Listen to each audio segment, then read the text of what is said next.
Welcome back. अक्सर जब हम इंडिया की ज्योग्राफी के बारे में सोचते हैं तो दिमाग में हिमालय के ऊंचे पहाड़ आते हैं बिल्कुल। या गंगा जैसी विशाल नदियां। लेकिन इंडिया की कहानी इससे कहीं ज्यादा है। इसकी 7,500 किलोमीटर लंबी कोस्टलाइन यानी समुद्र तट और सैकड़ों द्वीप या आइलैंड्स अपने आप में एक अलग ही दुनिया है। और ये सिर्फ वेकेशन स्पोर्ट्स नहीं है। यहाँ ट्रेड, सिक्योरिटी, नेचर और हिस्ट्री की ऐसी ऐसी अनूठी कहानियां हैं जो हैरान कर देती हैं। बिल्कुल। और ये सिर्फ देखने के लिए खूबसूरत मंजर नहीं है। ये ज्योग्राफिकल फीचर्स, चाहे वो तटीय मैदान हो या द्वीप, सीधे तौर पर भारत की इकोनॉमी, सिक्योरिटी और कल्चर को शेप करते हैं। एक तट पोर्ट्स यानी बंदरगाहों के लिए बेहतरीन है, तो दूसरा विशाल डेल्टा बनाने के लिए।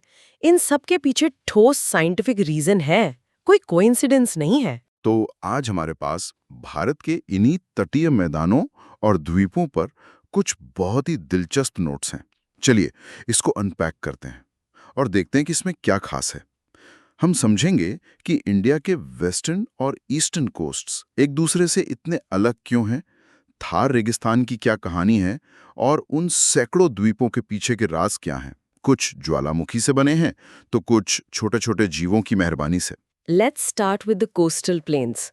सोचने में लगता है कि समुद्र का किनारा तो बस किनारा होता है, रेत और पानी। लेकिन इंडिया की केस में इसके दो किनारे, दो अलग-अलग दुनियाएं हैं। राइट। तो एक तरफ अरेबियन सी के साथ वेस्टर्न कोस्टल प्लेन और दूसरी तरफ बे ऑफ बंगाल के साथ eastern coastal plain. Let's start with the west. एक चीज जो इन नोट्स में से निकल कर आती है वो है इसका शेप, डम्बल लाइक। मतलब ये बीच में पतला और नॉर्थ और साउथ में चौड़ा है। ये थोड़ा अजीब है, ऐसा क्यों? इसके पीछे का कारण बड़ा फैसिनेटिंग है। इसे जियोलॉजी की भाषा में सबमर्ज्ड कोस्टल प्लेन कहते हैं। इसका मतलब है कि हजारों साल पहले इस तट का एक बड़ा हिस्सा समुद्र तल से नीचे धंस गया था। इमेजिन कीजिए कि जमीन का एक टुकड़ा थोड़ा सा नीचे बैठ गया। ये एक रिट्रीटिंग कोस्ट का एग्जाम्पल है, जैसे समंदर ने जमीन पर थोड़ा और कब्जा कर लिया हो। अच्छा, तो इसीलिए इसकी कोस्टलाइन एकदम सीधी नहीं है बल्कि काफी टूटी फूटी या इंडेंटेड है। लेकिन रुकिए, ये तो आमतौर पे एक प्रॉब्लम होनी चाहिए, है ना? A straight coastline seems more manageable. पर इन नोट्स में लिखा है कि यही टूटी फूटी कोस्टलाइन इसकी सबसे बड़ी ताकत है। How does that work? ये एकदम सही पॉइंट है। हम सोचते हैं कि टूटी फूटी चीज खराब होती है, लेकिन शिपिंग और ट्रेड के लिए यही टूटी फूटी कोस्टलाइन एक वरदान है। ये नेचुरल कोव्स और इनलेट्स बनाती हैं जो गहरे पानी के पोर्ट्स यानी बंदरगाह बनाने के लिए परफेक्ट कंडीशंस हैं। पानी नेचुरली गहरा होता है और बड़ी-बड़ी शिप्स आसानी से किनारे तक आ सकती हैं। इसी वजह से इंडिया के ज्यादातर बड़े नेचुरल पोर्ट्स मुंबई, कोची, मार्मागांव सब वेस्टर्न कोस्ट पर हैं। Wow, that's a brilliant insight. तो नेचर ने ही वेस्ट कोस्ट को इंडिया का ग्लोबल ट्रेड का गेटवे बना दिया। और इसी सबमोशंस का शायद नदियों पर भी असर पड़ता होगा। यहाँ की नदियां डेल्टा क्यों नहीं बनाती? एग्जैक्टली। इसका कनेक्शन सीधा है। इसको ऐसे समझिए, ईस्ट कोस्ट की नदियां जैसे गंगा या गोदावरी हजारों किलोमीटर का सफर तय करके आती हैं। वो अपने साथ बहुत सारी मिट्टी, गाद यानी सेडिमेंट्स लेकर चलती हैं। समुद्र में मिलने से पहले वो एक तरह से थक जाती हैं और अपना सारा सामान वही जमा कर देती हैं। इससे जमीन का एक नया उपजाऊ टुकड़ा बन जाता है, जिसे हम डेल्टा कहते हैं। Okay, I get it. Like dropping off your luggage before finishing the journey. Perfect analogy. लेकिन वेस्ट कोस्ट पर वेस्टर्न घाट्स के पहाड़ समुद्र के बहुत करीब हैं, तो यहाँ की नदियाँ जैसे नर्मदा और तापी छोटी और तेज रफ्तार वाली होती हैं। उन्हें मिट्टी जमा करने का टाइम ही नहीं मिलता। वो फुल स्पीड से आती हैं और सीधे समुद्र के खारे पानी में घुल जाती हैं। इस मुहाने को एस्चुरी कहते हैं। No new land, just a direct meeting. Fantastic explanation. और इसी वेस्टर्न कोस्ट पर वो फेमस बैकवाटर्स भी हैं जिन्हें केरल में कायाल्स कहते हैं। मैंने इनकी तस्वीरें देखी है। ऐसा लगता है जैसे समुद्र ने जमीन के अंदर अपनी उंगलियां फैला दी हों। बिल्कुल शांत पानी। हाँ, और उसी शांत पानी पर जोश का तूफान आता है। नोट्स में पुन्नम दा कयाल का जिक्र है, जहां world famous Nehru trophy snake boat race होती है। ये कयाल्स टूरिज्म और फिशिंग के लिए लाइफलाइन है। तो अब अगर हम इसकी तुलना ईस्टर्न कोस्टल प्लेन्स से करें तो तस्वीर बिल्कुल 180 डिग्री घूम जाती है। हाँ, क्योंकि वो सबमर्ज्ड नहीं बल्कि इमर्जेंट कोस्ट है, मतलब समुद्र से उभर रहा है। और इसके पीछे इन्हीं बड़ी नदियों का हाथ है जो अपना लगेज यहाँ ड्रॉप करती हैं। बिल्कुल। ईस्टर्न कोस्ट चौड़ा है, फर्टाइल है और यहाँ बड़े बड़े डेल्टाज हैं। तो अगर वेस्ट कोस्ट इंडिया का ट्रेड गेटवे है तो आप कह सकते हैं कि ईस्ट कोस्ट इंडिया का फूड बोल है। यहाँ चावल की खेती खूब होती है, लेकिन इसकी कोस्ट लाइन काफी स्मूथ या चिकनी है, जो बड़ी शिप्स के लिए नेचुरल पोर्ट्स बनाने में मुश्किल पैदा करती है। यहाँ पोर्ट्स बनाने के लिए हमें आर्टिफिशियल स्ट्रक्चर्स बनाने पड़ते हैं। फैसिनेटिंग। दोनों तटों के सेक्शंस के कुछ स्पेसिफिक नाम भी है ना? हाँ, जल्दी से कवर करते हैं। वेस्ट में नॉर्थ से साउथ है गुजरात प्लेन्स, फिर मुंबई गोवा वाला कोंकण कोस्ट, उसके नीचे कर्नाटका कोस्टल प्लेन्स और सबसे नीचे केरल का मालाबार कोस्ट जो अपने मसालों के लिए मशहूर है। ईस्ट में नॉर्थ से साउथ है ओडिशा का उत्कल प्लेन्स, आंध्र प्रदेश का नॉर्दर्न सरकार और तमिलनाडु का कोरोमंडल कोस्ट जहां से मॉनसून लौटता है। एक स्पेशल मेंशन है नोट्स में, वेस्ट बंगाल के कोस्टल प्लेन्स को बैगा तट भी कहा जाता है। तो एक तरफ पानी ही पानी और अब इसके एकदम ऑपोजिट, ऐसी जमीन जहां पानी की एक एक बूंद के लिए तरसना पड़ता है। चलिए तटों से हटकर जमीन के उस हिस्से की तरफ चलते हैं जो अरावली के पश्चिम में है, the great Indian Thar desert. हाँ, इसका एक और नाम है मरुस्थली। इसका लिटरल ट्रांसलेशन है लैंड ऑफ द डेड।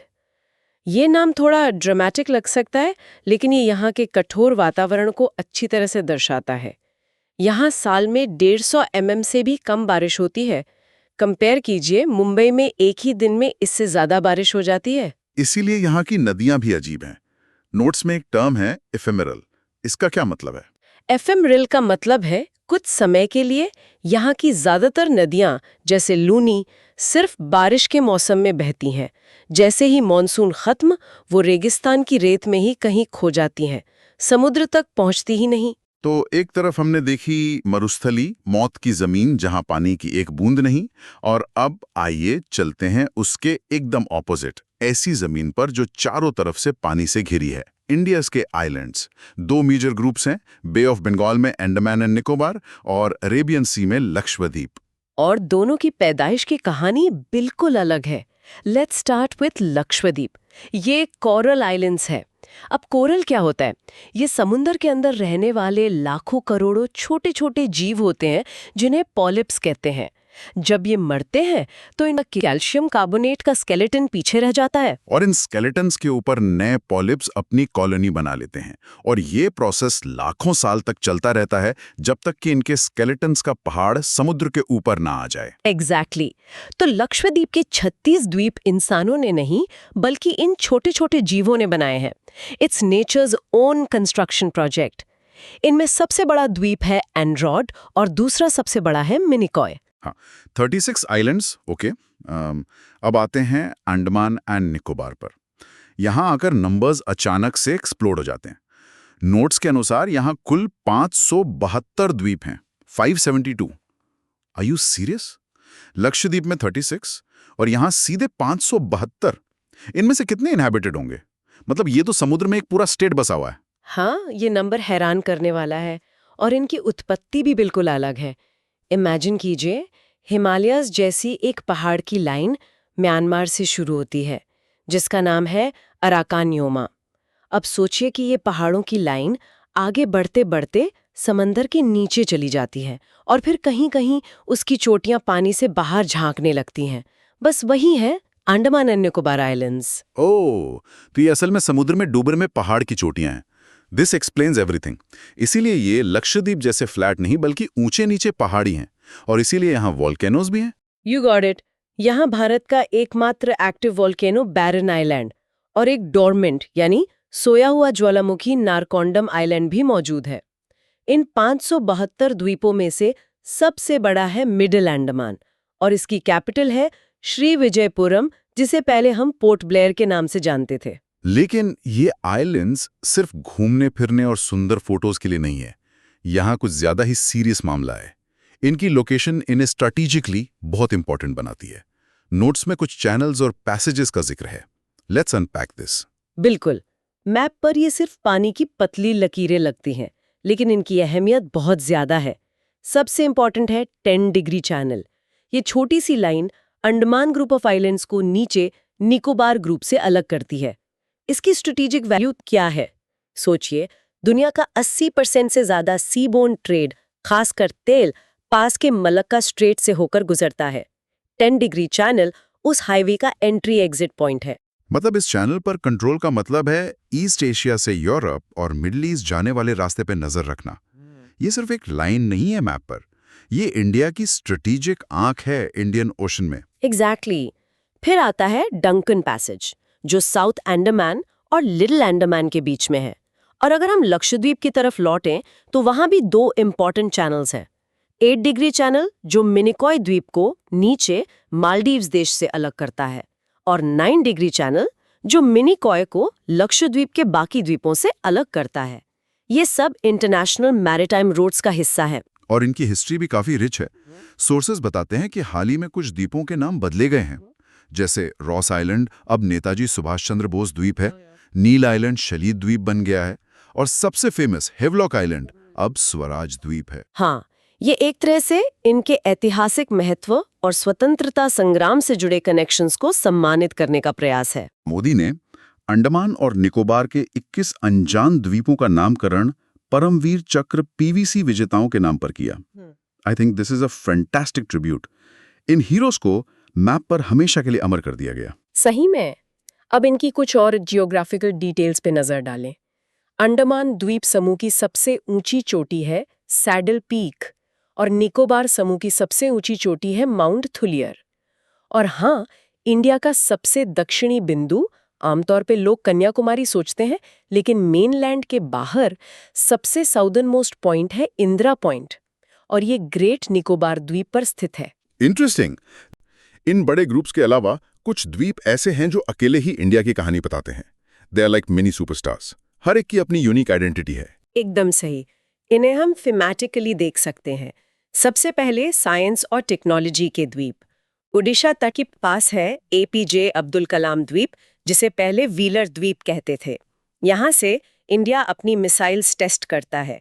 फिर आंध्र प्रदेश में है श्रीहरिकोटा, जो ISRO का सतीश धवन स्पेस सेंटर है, हमारा प्राइमरी स्पेस पोर्ट। एक आइलैंड होना इनके लिए अहम क्यों है? सेफ्टी।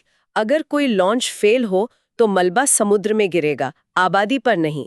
और रॉकेट्स को ईस्ट की तरफ लॉन्च करने में अर्थ के रोटेशन से एक्स्ट्रा पुश मिलता है। श्रीहरिकोटा की लोकेशन इसके लिए परफेक्ट है। ब्रिलियंट। फिर आते हैं वो द्वीप जो इंडिया के इकोनॉमिक इंजन है। यहाँ सबसे बड़ा नाम है सालसेट द्वीप। ये बहुत इंपॉर्टेंट है क्योंकि मुंबई और थाने जैसे बड़े शहर इसी द्वीप पर बसे हैं। इट्स फैसिनेटिंग कि इतनी बड़ी फाइनेंशियल कैपिटल एक आइलैंड पर है। हाँ, और ये दुनिया के सबसे ज्यादा डेंसली पॉपुलेटेड द्वीपों में से एक है। फिर आते हैं फेथ और कल्चर के द्वीप, जैसे तमिलनाडु का पंबन द्वीप, जिसे रामेश्वरम द्वीप भी कहते हैं, और मुंबई हार्बर में ही एलिफेंटा द्वीप, जो अपनी गुफाओं के लिए एक यूनेस्को वर्ल्ड हेरिटेज साइट है। और हम नदियों के बीच बने द्वीपों को नहीं भूल सकते। असम में ब्रह्मपुत्र नदी पर स्थित माजुली द्वीप, जो कभी दुनिया के सबसे बड़े रिवर आइलैंड्स में से एक था। इतनी रिचता है बस इन द्वीपों में ही। और आखिरी में, इस यूनिक ज्योग्राफी के कारण यहाँ यूनिक बायोडाइवर्सिटी भी है। इसको संरक्षित करने के लिए अंडमान और निकोबार में कई नेशनल पार्क्स भी हैं। राइट, बिकॉज इन डूबे हुए पहाड़ों पर ऐसी स्पीशीज विकसित हुई हैं जो दुनिया में कहीं और नहीं मिलती। करेक्ट। यहाँ के अनोखे जीवन को बचाने के लिए Saddle Peak National Park, Mount Harriet National Park, Mahatma Gandhi Marine National Park और कैम्पबेल बे नेशनल पार्क जैसे कई संरक्षित क्षेत्र हैं। यह दिखाता है कि ये द्वीप सिर्फ जमीन के टुकड़े नहीं, बल्कि एक अनमोल पारिस्थितिक खजाना है। तो आज हमने देखा कि कैसे भारत के तट और द्वीप सिर्फ जमीन के टुकड़े नहीं हैं।